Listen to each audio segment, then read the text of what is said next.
আসসালামু আলাইকুম। আশা করি তোমরা সবাই ভালো আছো। আহ, তোমাদের জন্য আজকে খুবই গুরুত্বপূর্ণ একটা ক্লাস নিয়ে আজকে থাকছি তোমাদের সঙ্গে। এসএসসি পরীক্ষার্থী 9-10 শিক্ষার্থীরা, তোমরা সবাই একটা চ্যাপ্টারকে মনে হয় খুব বেশি ভয় পাও, সেটা হলো ত্রিকোণমিতি। তোমাদের জ্যামিতির ত্রিকোণমিতি তোমাদের জন্য জাস্ট একটা ভয়ের একটা চ্যাপ্টার। আজকের এই চ্যাপ্টারে আমরা শিখবো কিভাবে ভয়কে জয় করতে হয়। আমরা এই চ্যাপ্টারটা খুব ইজিভাবে শেখার চেষ্টা করব। অবশ্যই তোমাদের মাথায় রাখতে হবে, একটা চ্যাপ্টারকে ভালোভাবে শিখতে গেলে ওই চ্যাপ্টারের বেসিকগুলো ক্লিয়ার করতে হবে। ত্রিকোণমিতি এই চ্যাপ্টারের বেসিক বলতে এই চ্যাপ্টারের সূত্রগুলোকে বোঝায়। চলো আমরা প্রথমে দেখে নিই এই চ্যাপ্টারের সূত্রগুলো। আমরা এই চ্যাপ্টারের সূত্রগুলো বুঝতে পারলে ঠিক মতো, তাহলে আমরা এই চ্যাপ্টারটাকে ভালোভাবে আয়ত্ত করতে পারবো। আর অনেক স্টুডেন্টই মনে করে যে এই সূত্রগুলো কীভাবে তারা মনে রাখবে, অনেকে ভুলে যায়, বা অনেকে দেখা যায় যে মনে করেছে, মুখস্থ রেখেছে, বাট বেশি দিন আয়ত্তে রাখতে পারতেছে না, ভুলে যাচ্ছে। আমরা খুব সহজভাবে আজকে দেখব কি করলে বা কিভাবে এই সূত্রগুলো পড়লে সূত্রগুলো খুব সহজে মাথায় থাকে। ফার্স্টে ত্রিকোণমিতি চ্যাপ্টারে এই ত্রিকোণমিতিক অনুপাত, যে 6টা ত্রিকোণমিতিক অনুপাত রয়েছে, এগুলো সম্পর্কে আমাদের অনেক বেশি ধারণা রাখতে হবে। এই অনুপাতগুলো কি? Sine theta, cos theta, tan theta, cot theta, sec theta, cosec theta. এই 6টা অনুপাত দিয়েই মূলত ত্রিকোণমিতিটা গঠিত হয়। আরেকটা বিষয় শুরুতেই আমি বলে রাখতেছি, এই ত্রিকোণমিতি চ্যাপ্টারটাতে ভালোভাবে ম্যাথগুলো করার জন্য অবশ্যই আমাকে এই ত্রিভুজটা জানতে হবে। তোমরা অনেকে হয়তো জানো ত্রিভুজটা বোঝা যাচ্ছে এটা একটা সমকোণী ত্রিভুজ। সমকোণী ত্রিভুজ কিভাবে বুঝবো আমরা? এটা যদি তোমাদের কোশ্চেন হয়ে থাকে তাহলে অবশ্যই বলবো সমকোণের সংজ্ঞা কি, যে ত্রিভুজের একটি কোণ সমকোণ এবং বাকি কোণগুলো সূক্ষ্মকোণ, এটা বলা হয় সমকোণী ত্রিভুজ। এই ত্রিভুজে লক্ষ্য করো, এই কোণটা 90 ডিগ্রি, যাকে সমকোণ বলা হয়। আর আর এই বাকি দুইটা কোণ, এই কোণ আর এ কোণ আর সি কোণ, এটা হলো সূক্ষ্মকোণ। তাই আমরা জানবো এটা একটা সমকোণী ত্রিভুজ। সমকোণী ত্রিভুজ কেন আমার ইউজ করা হয়? ত্রিকোণমিতিতে মনে রাখতে হবে তোমাদেরকে, ত্রিকোণমিতিতে সমকোণী ত্রিভুজ ব্যতীত অন্য কোনো ত্রিভুজ কখনো অ্যালাউ না। ত্রিকোণমিতি বলতেই আমরা সমকোণী ত্রিভুজকে বুঝে থাকি। এক্ষেত্রে সমকোণী ত্রিভুজের কোণটা কি, এই কোণ বাহু কি, এটা আমাদের অবশ্যই আয়ত্তে রাখা উচিত। দেখো একটু মনোযোগ দাও এদিকে। এইখানে যে কোণটা, কোণ এখানে তিনটা কোণের মধ্যে একটা তো 90 ডিগ্রি, এখানে 90 ডিগ্রি কোণ নিয়ে আমার কোনো কাজ নেই, বাকি দুইটা কোণ নিয়ে কাজ করতে হবে। কোণ যদি এখানে হয় এই বাহুতে, এখানে লক্ষ্য করো তোমরা, কোণ হয়েছে সি, সি কোণকে আমি দিয়েছি থিটা। তাহলে এই কোণকে যখন আমি থিটা দিলাম, তখন এই বাহুটা, এই কোণটা উৎপন্নের জন্য যে বাহুটা অংশগ্রহণ করেছে, একটা বিসি আর একটা হলো এসি। তাহলে বিসি কে বলবো সন্নিহিত বাহু। মনে রাখতে হবে এইভাবে, কোণ যেখানে যে বাহুতে উৎপন্ন হয় সেই বাহুতে থাকবে ভূমি আর অতিভুজ, ভূমি আর অতিভুজ। এখানে বিসি হলো ভূমি, এসি হলো অতিভুজ। মানে কোণ যেখানে থাকবে সেখানেই ভূমি যাবে। অতিভুজ তো ত্রিভুজের মধ্যে সবচেয়ে বড় বাহুটা এসি, অতিভুজের কখনো কোনো রকম পরিবর্তন হবে না। আর যেহেতু এটা সন্নিহিত বাহুকে আমি আরেকটা নামে ডাকতে পারি, সেটা হলো ভূমি। অপরদিকে এই বাহুটা কোণ উৎপন্ন করার জন্য কোনো রকম সাহায্যে আসে নাই। তাহলে এটা কি বলবো? বিপরীত বাহু। এটা কি বলবো আমরা? বিপরীত বাহু বলবো। বিপরীত বাহুর আরেকটা নাম লম্ব। মজার বিষয় হচ্ছে, তোমাদের প্রশ্ন এখানেই হতে পারে যে আমরা কি সবসময় এই বাহুটাকে ভূমি বলবো? না, এমনটা না। আমি বলছি কোণ সবসময় ভূমি আর অতিভুজ মিলে উৎপন্ন হয়। তাহলে এইটা যেহেতু আমি আপাতত এই চিত্রে এই কোণটাকে থিটা বললাম, তাহলে এটাকে বলতেছি সন্নিহিত বাহু বা ভূমি। তাহলে অপোজিট সাইডে যে কোণ বাহুটা থাকতেছে, সেই বাহুটা যেটা কোণ উৎপন্ন করার জন্য কোনো রকম অংশগ্রহণ করেনি বা তার সাহায্য লাগেনি, সেই বাহুটাকে আমরা বলবো বিপরীত বাহু বা লম্ব। তা কোণ কিন্তু আমি এখানে ইউজ করছি, তাই এটা সন্নিহিত বাহু। যদি কোণটা আমি এই জায়গাটাতে ইউজ করতাম আর এই কোণের জায়গায় আমি কোণ দিতাম, তাহলে কি হতো তোমরা বলতে পারবে? তাহলে এবি হতো ভূমি। তখন কি হতো? ওই যে আমি একটা কথা বলছি, কোণ সবসময় ভূমি আর অতিভুজ মিলে উৎপন্ন হয়। অতিভুজের যেহেতু কোনো সেন্স নেই, সবচেয়ে বড় বাহুটাই অতিভুজ, তাহলে সেন্সটা শুধু বাহু, ভূমি আর লম্বতে। তাহলে এক্ষেত্রে যদি আমি কোনটা সি কোণের পরিবর্তে এ কোণে নিতাম, তাহলে এইটা হয়ে যেত ভূমি। আর এটা তাহলে কি হতো, এটা বিপরীত বাহু, কারণ এই বাহুটা কোণ তৈরি করার জন্য কোনো রকম কাজে আসছে না, তাই এটা বিপরীত বাহু বা আমি লম্ব বলতাম। কিন্তু আমি কোনটা যেহেতু এখানে নিয়েছি, তাই আমি এই বাহুটাই বলতেছি আপাতত ভূমি, আর এটা হলো লম্ব, আর এটা হলো অতিভুজ। এখন আসো আমরা সূত্রগুলো দেখে নিই। আমি তোমাদেরকে বললাম যে ত্রিকোণমিতিক অনুপাত, এই যে অনুপাতগুলা সাইন, কস, ট্যান, কট, সেক, কোসেক, এই 6টা অনুপাত আয়ত্ত করতে হবে। এবং আমার মনে হয় এটা ধারাবাহিকভাবে মুখস্থ রাখাই ভালো। কিভাবে মনে করবো দেখো, ফার্স্টে লিখবে সাইন, তারপর কস, ট্যান, কট, সেক, কোসেক, ধারাবাহিকতা বজায় রাখবা। এতে তোমার একটা সুবিধা আছে, সুবিধা একটু পরে বুঝতে পারবো তোমরা। এখানে আরেকটা জিনিস লক্ষ্য করো, সাইন থিটার সঙ্গে এই ত্রিভুজের সম্পর্কটা কি? সাইন থিটার সঙ্গে এই ত্রিভুজের সম্পর্কটা হলো, এই ত্রিভুজের লম্বকে যদি অতিভুজ দ্বারা ভাগ করা হয়, তাহলে পাবা সাইন থিটা। কি পাবো তোমরা? সাইন থিটা পাবা। তাহলে এই সাইন থিটা ইকুয়াল হলো লম্ব বাই অতিভুজ। তারপরে কস থিটা ইকুয়াল কি? এই ত্রিভুজের ভূমিকে যদি অতিভুজ দ্বারা ভাগ করো, তাহলে পাবা কস থিটা। তাহলে কস থিটা ইকুয়াল ভূমি বাই অতিভুজ। ট্যান থিটা ইকুয়াল কি? এই ত্রিভুজের লম্ব আর ভূমি এদের অনুপাত হবে ট্যান থিটা। তাহলে ট্যান থিটা ইকুয়াল কি? লম্ব বাই ভূমি। এরপরে আমরা কি করব? আমরা কিন্তু মুখস্থ করার জন্য সাইন, কস, ট্যান এই 3টা মুখস্থ করলেই এনাফ। বাকিগুলো তাহলে আমরা কিভাবে পাবো? বাকিগুলো এইভাবে পাবো। দেখো, আমরা জানি ট্যানের বিপরীত কট, ট্যানের বিপরীত কট। তাহলে বিপরীত বলতে ঠিক উল্টোটা। তাহলে ট্যান থিটার বিপরীত যদি কট থিটা হয়, তাহলে লক্ষ্য করো, ট্যান থিটা আমরা জানতাম কি? লম্ব আর ভূমির অনুপাত, বা লম্বকে ভূমি দ্বারা ভাগ করলে ট্যান থিটা পাবো। তাহলে কট থিটা ইকুয়াল কি হবে? ভূমি বাই লম্ব। তো এক্ষেত্রে কস এর বিপরীত সেক, কস থিটার সমান আমরা কি জানতাম? ভূমি বাই অতিভুজ। তাহলে সেক থিটার সমান জানবো অতিভুজ ভাগ বা অতিভুজ বাই ভূমি। এরপরে কোসেক থিটা জানতে হবে। কোসেক থিটা হলো সাইন থিটার বিপরীত। সাইন সমান কি জানছি আমরা? সাইন সমান জানছি লম্ব বাই অতিভুজ। তাহলে কোসেক কি হবে? অতিভুজ ভাগ লম্ব। এই হলো এই বিপরীতকরণ প্রক্রিয়াটা মুখস্থ করতে পারলে আমরা অনেক কিছু এখান থেকে আয়ত্ত করতে পারবো। আশা করি তোমরা বুঝতে পেরেছ। এরপরে আমি যারা বললাম এই জিনিসগুলো একটু সংক্ষেপে দেখে নিই। সাইন থিটার বিপরীত কি বলছিলাম? Cosec theta. Sine theta equal 1 by cosec theta. Cosec theta equal কি হবে তাহলে? কোসেক বিপরীত হবে সাইন থিটা। তাহলে কোসেক থিটা ইকুয়াল হবে 1 বাই সাইন থিটা। কস থিটার বিপরীত হবে সেক থিটা, মানে 1 বাই সেক থিটা। সেক থিটার বিপরীত কি? 1 বাই কস থিটা। ট্যান থিটার বিপরীত কি হবে? ট্যান থিটার বিপরীত হবে 1 বাই কট থিটা, আর কট থিটার বিপরীত হবে 1 বাই ট্যান থিটা। এর বাহিরে আমাদের বিপরীতকরণ, ত্রিভুজ এগুলো শেষ। এর বাইরে আমাদের কি মাথা রাখতে হবে? সেই সূত্রগুলো হলো, এই ফার্স্টে ট্যান থিটার সূত্রটা দেখে দেবো। ট্যান থিটা সমান কি? ট্যান থিটা সমান আমরা কি করলে ট্যান থিটা পাবো?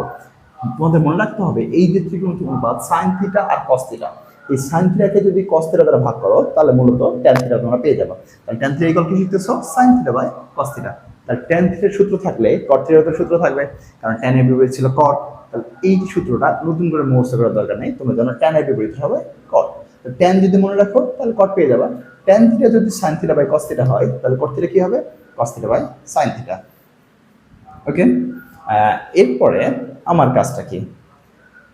আমরা এটা শিখলাম, বিপরীতকরণ শিখলাম, ট্যান থিটার, কট থিটার সাধারণ সূত্র শিখলাম, ত্রিভুজ শিখলাম। তোমাদের এই ত্রিভুজে আরেকটা জিনিস মনে রাখতে হবে, সমকোণী ত্রিভুজ মানে পিথাগোরাসের উপপাদ্য নেই এমন কিছু না। সমকোণী ত্রিভুজের সঙ্গে পিথাগোরাসের উপপাদ্য জড়িত। আর এই জিনিসটা আমাদের অবশ্যই মাথায় রাখতে হবে সমকোণী ত্রিভুজের ক্ষেত্রে। পিথাগোরাসের উপপাদ্যটা আসলে কি? পিথাগোরাসের উপপাদ্য হলো, এই অতিভুজের উপর যদি স্কয়ার করো, তাহলে পাবা এই লম্বর উপর স্কয়ার এবং ভূমির উপর স্কয়ারের সমষ্টির সমান একটা মান। ঠিক আছে, আর আমরা সূত্রটা কি জানতেছি? সবচেয়ে বড় বাহু যেটা অতিভুজ স্কয়ার ইকুয়াল লম্ব স্কয়ার প্লাস ভূমি স্কয়ার। আশা করি তোমরা বুঝতে পেরেছ। এখন যেই সূত্রগুলোতে সবচেয়ে বেশি তোমাদের ভয়ের কারণ হতে পারে, সেই সূত্রগুলো একটু আলোচনা করি। আসলে ভয় বলতে কিছুই নেই। এখানে আমরা এইভাবে মার্কিং করব, সূত্রগুলোকে পয়েন্ট আকারে লিখবো মনে রাখার সুবিধার্থে। দেখো, খুব ইজি ভাবে তোমাদেরকে বোঝাই দিচ্ছি কিভাবে মনে রাখবে। এটা sine square theta plus cos square theta 1। এই সূত্রগুলো মূলত স্কোয়ার রিলেটেড, মানে যে ত্রিকোণমিতিক অনুপাতগুলো তোমরা শিখছো এগুলোর বর্গ করতে হবে। তাহলে sine square theta plus cos square theta equal কি 1।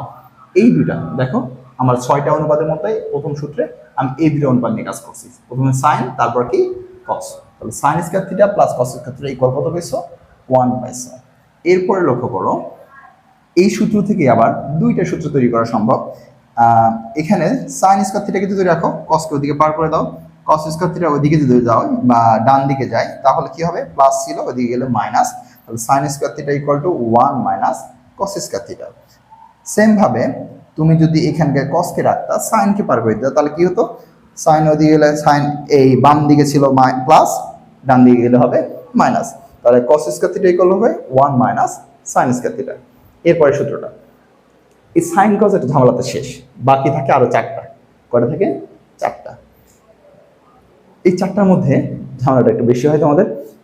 দেখো কিভাবে মনে রাখবা, এটা 4টার মধ্যে আছে ট্যান কট সেক কোসেক। মনে রাখবা 2 নম্বর সূত্রের ক্ষেত্রে সি সি মিল থাকবে, সি সাইন কস এটা তো শেষ, এই 4টার মধ্যে সি সি মিল থাকবে, মানে সি সি নিয়ে সূত্রটা আমি তৈরি করব। সি সি আছে কোথায়, একটা কোসেকে একটা হলো কটে। মনে রাখতে হবে এই 4টার মধ্যে আর বিপরীত দিকে যাবে কোসেক আর কটের সূত্রটা বিপরীত, মানে আগে ফার্স্টে হবে কোসেক তারপরে কট। আমি আবারও বলছি এখানে মনে রাখবা সিসি, তাহলে তোমাদের সূত্রটা গোলায় ফেলার কোনো অপশন থাকবে না। তাহলে এখানে দেখো কোসেক থিটা আর কট থিটা এই দুটাতে সি আছে ফার্স্টে, তাহলে কোসেক স্কোয়ার থিটা মাইনাস, যদি বিপরীত দিতে যাচ্ছি তাই মাইনাস ধরতেছি, minus cot square theta equal কত 1। এখন এই সূত্র থেকে আরো দুইটা সূত্র তৈরি করে ফেলো। দেখো কোসেক স্কোয়ার থিটা তাহলে কি হবে কট স্কোয়ার থিটা ওদিকে, কট স্কোয়ার থিটা ওদিকে গেলে কি হবে ডান দিকে গেলে হবে 1 প্লাস কট স্কোয়ার থিটা। এরপরে যদি তুমি এই 1 কে আবার এদিকে পার করে দাও তাহলে কি হবে 1 এর চিহ্ন ছিল এখানে প্লাস, এদিকে আসলে হবে মাইনাস, তাহলে থাকতেছে দিকে কট স্কোয়ার থিটা, তাহলে লিখতে পারবা কট square theta equal to cosec square theta minus 1। বাকি কে থাকে আর দুইটা, কে থাকে সেক আর হলো ট্যান, সেক আর ট্যান। শেষ সূত্র sec square theta minus tan square theta equal কত 1। এক্ষেত্রে কি লেখা যায় মাইনাস ট্যান স্কোয়ার থিটা আগের মতোই পার করে দাও, তাহলে 1 প্লাস ট্যান স্কোয়ার থিটা হবে। আর এখানে বাকি থাকতেছে ট্যান স্কোয়ার থিটা। এই যে 1 কে যদি আবার তুমি ডানে ছিল 1টাকে যদি বামে পার করে দাও তাহলে কি হবে sec square theta minus 1। Tan square theta equal তাহলে লেখা যাচ্ছে সেক স্কোয়ার থিটা মাইনাস 1। এই হলো 9.1 এর যাবতীয় সূত্র। এই সূত্রগুলো আয়ত্ত করতে পারলে 9.1 যে ত্রিকোণমিতির অধ্যায়টা আছে, চ্যাপ্টারটা আছে তোমাদের খুবই ইজি হয়ে যাবে তোমাদের কাছে, বেসিক এখান থেকে তোমাদের ক্লিয়ার হয়ে যাবে। অবশ্যই তোমরা এটা গুরুত্ব সহকারে নোট করবো এবং মনে রাখবা। আমরা এবারে শিখবো 9.2 এর ম্যাথ করার জন্য যে কোনগুলো মানগুলো আমাদের প্রয়োজন হয় সে মানগুলা কিভাবে আমরা মুখস্থ রাখবো। লক্ষ্য করো sine theta, cos theta, tan theta, sec theta, cosec theta, এই মানগুলো মনে রাখার জন্য কত ডিগ্রি মান কত এটা মনে রাখার জন্য তোমরা একটা পন্থা অবলম্বন করবে, সেটা হলো যে মানগুলো আমরা সূক্ষ্মকোণের জন্য ইউজ করে থাকবো 9.2 এর জন্য যেগুলো প্রযোজ্য সেই মানগুলা লাগবে 0 ডিগ্রি একটা, 30 ডিগ্রি, 45 ডিগ্রি, 60 ডিগ্রি, 90 ডিগ্রি। এই কটা মান জানতে পারলে আমাদের ম্যাথগুলো আমরা করতে পারবো। দেখো সাইন একটা মান মনে রাখতে হবে আমাদের, মূলত সাইনের মানগুলো সাইন 0 ডিগ্রি মান 0, 3 ডিগ্রি মান হাফ বা 1/2, সাইন 45 ডিগ্রি বা 45 ডিগ্রির মান হলো 1/√2, সাইন 60 ডিগ্রি মান √3/2 আর সাইন 90 ডিগ্রি মান 1। সাইন শেষ, কসটা কিভাবে মনে রাখবা,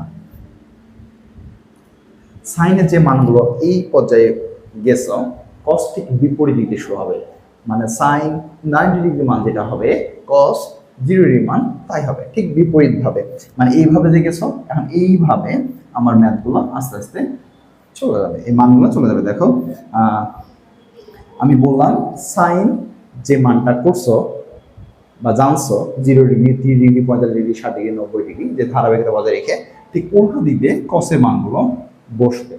তাহলে এখানে cos 0 এর মান কত হবে 1, তারপরে এটা তাহলে cos 3 এর মান হবে √3/2, তারপরে এই মানটা সেম 1/√2, তারপরে এটা এখানে যাবে cos 60 ডিগ্রি মান হলো হাফ। cos 0 ডিগ্রি মান কত হবে তাহলে 1, সরি cos 0 ডিগ্রি মান কত হবে, cos 0 ডিগ্রি মান হবে 0, কারণ sin 0 ডিগ্রি ছিল 0, cos 0 ডিগ্রি হবে কি cos 90 ডিগ্রি মান হবে, cos 90 ডিগ্রি মান কত 0। এরপরে tan এর ক্ষেত্রে কি করবা, তোমরা 9.1 যে সূত্রগুলো শিখছো, tan থিটা সূত্র শিখছো, tan থিটা মানে হলো sin থিটা ভাগ cos থিটা। তো এই সূত্রটা প্রয়োগ এখানে যদি করতে পারো তাহলে মানগুলো বের করতে পারবা। দেখো tan থিটা ফার্স্টে 0 ডিগ্রি আছে, sin 0 ডিগ্রির মান 0 আর cos 0 ডিগ্রির মান হলো 1। এই 0 কে যদি 1 দ্বারা ভাগ করো আসবে tan থিটা। 0 কে 1 দ্বারা ভাগ করলে আসে কত 0। tan 3 ডিগ্রির মান কত হবে, tan 3 ডিগ্রির মান হবে 1/2 কে √3/2 দ্বারা যদি ভাগ করো তাহলে আসবে 1/√3। ভাগ কিভাবে করা হয় আমি সাইডে লিখে দিচ্ছি। দেখো আমি কি করবো, sin কে cos দ্বারা ভাগ করবো, sin এর মান ছিল হাফ, cos এর মান ছিল √3/2। এখান থেকে ভগ্নাংশে ভাগ থাকলে গুণ করতে হবে, 2 উপরে যাবে, নিচে কি থাকবে √3, উপরে 2 নিচে 2 কেটে যায়, থাকে উপরে 1 আর নিচে হলো নিচে √3। তাহলে এই মানটা পাইলাম কত 1/√3। এরপরে sin tan 45 ডিগ্রির ক্ষেত্রে sin ভাগ cos একই মান ভাগ করলে 1 আসবে। এখানে tan 60 ডিগ্রির ক্ষেত্রে √3/2 কে যদি 1/2 দ্বারা ভাগ করো আসবে √3। tan 90 ডিগ্রির ক্ষেত্রে কি আসবে, tan 90 ডিগ্রির ক্ষেত্রে 1 কে 0 দ্বারা ভাগ, কোনো কিছুকে যদি 0 দ্বারা ভাগ করা হয় এই মানটা আসে অসীম পর্যন্ত বিস্তৃত, অসংজ্ঞায়িত। তাহলে এখানে লিখবো কি অসংজ্ঞায়িত, যা সংজ্ঞায়িত করা সম্ভব নয়। এটা একটু তোমাদেরকে আরেকটু ক্লিয়ারলি বুঝাই দিই, তোমাদের অনেকে সমস্যা হয়ে থাকে কখন অসংজ্ঞায়িত আসে কখন 0 আসে। লক্ষ্য করো 0 কে 1 দ্বারা ভাগ করলে আসে 0, কিন্তু 1 কে 0 দ্বারা ভাগ করলে অসংজ্ঞায়িত কেন আসে, অসংজ্ঞায়িত কেন?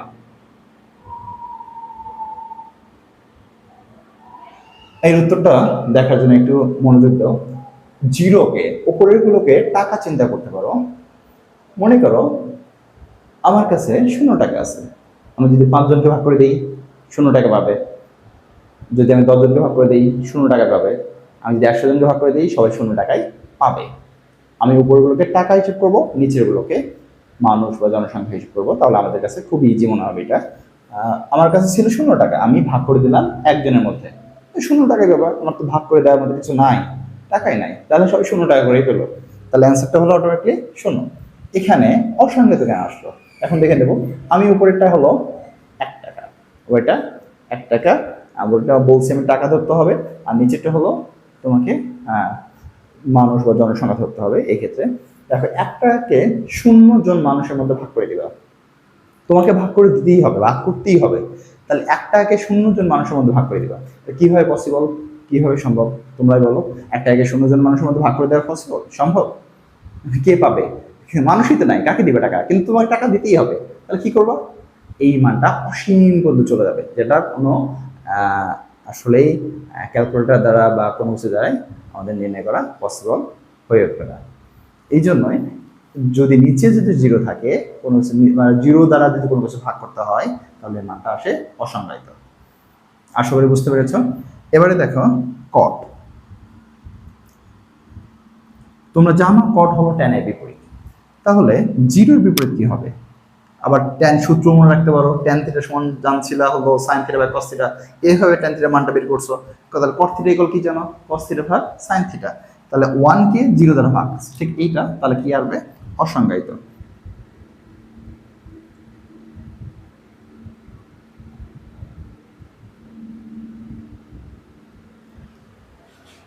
cot 30 ডিগ্রি মান কত?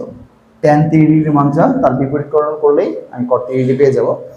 1/√3 কে উল্টালে কি আসে বলো তো, √3 উপরে যাবে আর নিচে যাবে নিচে 1 এর কোনো ভ্যালু নেই, হর হিসেবে 1 এর কোনো আমরা জানি যে দাম থাকে না। এখানে cot 45 ডিগ্রি মান জানার জন্য আমার tan 45 ডিগ্রি কত আছে 1, তাই এটা উল্টা লিখে আসে 1, √3 উল্টা লিখে আসবে, আর নিচে 1 আছে 1 উপরে যাবে, নিচে কি থাকবে √3। আর অসংজ্ঞায়িত ছিল tan 90 ডিগ্রি মান, মানে এর বিপরীতকরণ করলে কত হবে 0। সূত্র দেখো 0 কে 1 দ্বারা ভাগ, 0 কে 1 দ্বারা ভাগ করলে আসবে 0। এরপরে আমরা শিখব sec।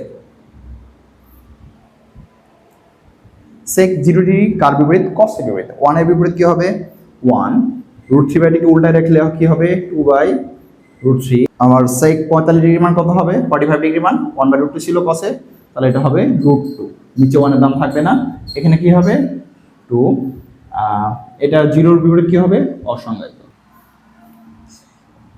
শেষ অনুপাত ত্রিকোণমিতিক অনুপাত কোসেক। কোসেক 0 ডিগ্রি, কোসেক হলো আমরা জানি sin এর বিপরীত, তাহলে sin 0 এর বিপরীত কি হবে অসংজ্ঞায়িত।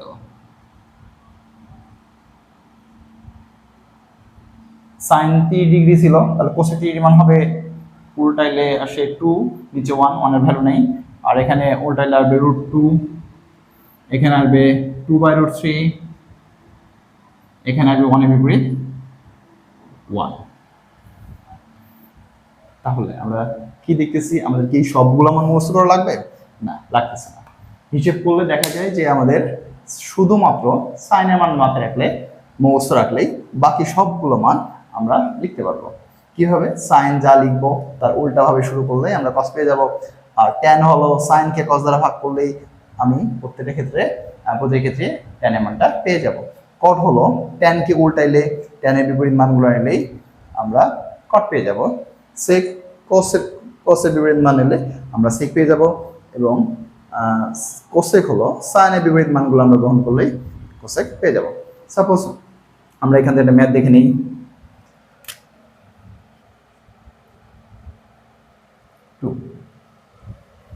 sec থিটা ইকুয়াল টু আছে 2, তাহলে আমরা থিটার মান এখান থেকে বের করতে পারবো কিনা দেখো, জাস্ট বোঝানোর ক্ষেত্রে এই ম্যাথটা তোমাদের জন্য। sec থিটার মান বের করতে গেলে এখানে লক্ষ্য করো sec থিটা, আমি জাস্ট থিটার মান বের করব, এই কোণটার মান বের করতে গেলে বাম দিকে যেহেতু sec আছে আমার জানতে হবে তার sec কত ডিগ্রি মান 2। আমরা sec যদি মুখস্থ না করি তাহলে আমরা কি করব, তোমাকে জানতে হবে 2 এর বিপরীত 1/2, তাহলে cos কত ডিগ্রি মান 1/2 ছিল, cos কত ডিগ্রি মান 1/2 ছিল, cos 60 ডিগ্রি, তাহলে sec 60 ডিগ্রি মান হলো 2 হবে। তাহলে লিখবো এখানে কি sec theta equal to sec 60 degree, তাহলে থিটা ইকুয়াল কত ডিগ্রি হবে 60 ডিগ্রি। এইভাবে আমাদের যে মানটা প্রয়োজন হবে তার বিপরীত মানটা চিন্তা করে নেব, চিন্তা করার পর আমরা বের করতে পারবো। আর তোমরা প্র্যাকটিস করতে করতে এটা অনেক বেশি তোমাদের আয়ত্তে চলে আসবে, তাহলে এর পরবর্তীতে আর কোনো রকম এখানে প্রবলেম ফেস করবো না। আশা করি তোমরা সবাই বুঝতে পেরেছো। আমরা পরবর্তী ক্লাসে তোমাদের এই অধ্যায় রিলেটেড ম্যাথগুলো নিয়ে আলোচনা করব, দেখবো আমরা কিভাবে এই ম্যাথগুলো বা তোমাদের কাছে সবচেয়ে কঠিন ম্যাথগুলো কিভাবে আমরা সহজে বুঝতে পারি, শিখতে পারি। ধন্যবাদ সবাইকে, ভালো থাকবে।